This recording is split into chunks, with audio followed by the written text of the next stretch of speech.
सर्वप्रथम त यो भिडियो हेरिराख्नुहुने सम्पूर्णलाई नमस्कार। आज मैले एउटा भिडियो बनाउन लागिरहेको छु।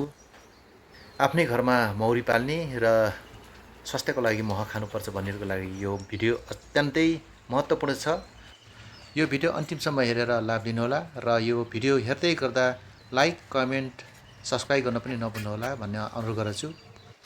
मौरीको घरमा लाग्ने कतिपय रोगहरू मौरी जङ्गलमा चरनमा गएर फर्किँदाखेरि नै सङ्क्रमित भएर आउँछ भने कतिपय रोगहरू मौरीलाई अडाउने स्ट्यान्डबाट प्रवेश हुन्छ, जसमा किरा कमिलाहरू बढी पर्छ। यदि मौरीको घरमा कमिलाको हुल पस्यो भने महको चाका एकैछिनमा ध्वस्तै बनाइदिन्छ।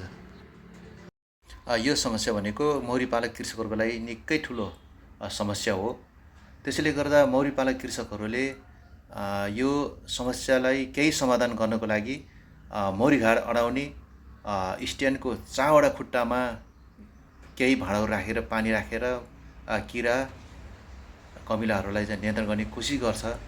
त्यसमा पनि हामीले यो चारवटा खुट्टामा पानी राखिराख्दाखेरि निकै झन्झट हुने गर्दा अब हामीले मौरीको एउटै स्ट्यान्डमा एउटै भाँडो राखेर हामीले यो समाधान गर्न सकिन्छ। त्यसैले गर्दाखेरि यो चाहिँ अहिले चाहिँ मैले यहाँ देखाइरहेको छु। यो एउटै स्ट्यान्डबाट हामीले चाहिँ समस्या समाधान गर्न सक्छौँ र बलियो पनि हुन्छ। यो निकै टिकाउ पनि हुन्छ र यो स्ट्यान्डहरू हल्लिने पनि हुँदैन। यो धेरै सजिलो छ। ल मौरी पाल्ने कृषक साथीहरू, तपाईँहरू पनि यस्तै खालको उपाय अपनाउनुहोस्।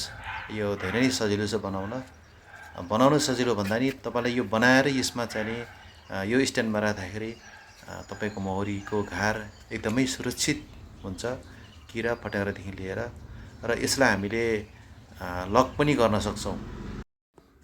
यो तरिका अप्नाइसकेपछि हामीले आफ्नो मौरी घारलाई जुन दिशातिर आफ्नो इच्छाअनुसार जतातिर फर्काएर राख्छु भने नै पाइयो।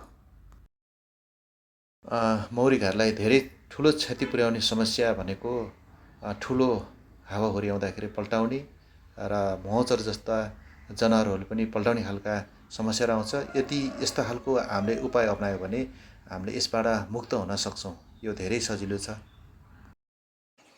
आदरणीय दर्शकवृन्दहरू, यो भिडियो हेरिसक्नु भएपछि लाइक, कमेन्ट, सेयर गर्न नभुल्नुहोला, किनकि म अझै विस्तृत रूपमा बनाएर अर्को भिडियो अपलोड गर्नेछु। त्यसैले गर्दा हजुरले सब्सक्राइब गर्नुभयो भने सबभन्दा पहिला हजुरले नै हेर्न पाउनुहुनेछ। त्यसैले गर्दा लाइक, सब्सक्राइब, सेयर गर्न नभुल्नुहोला। हस्त, धन्यवाद।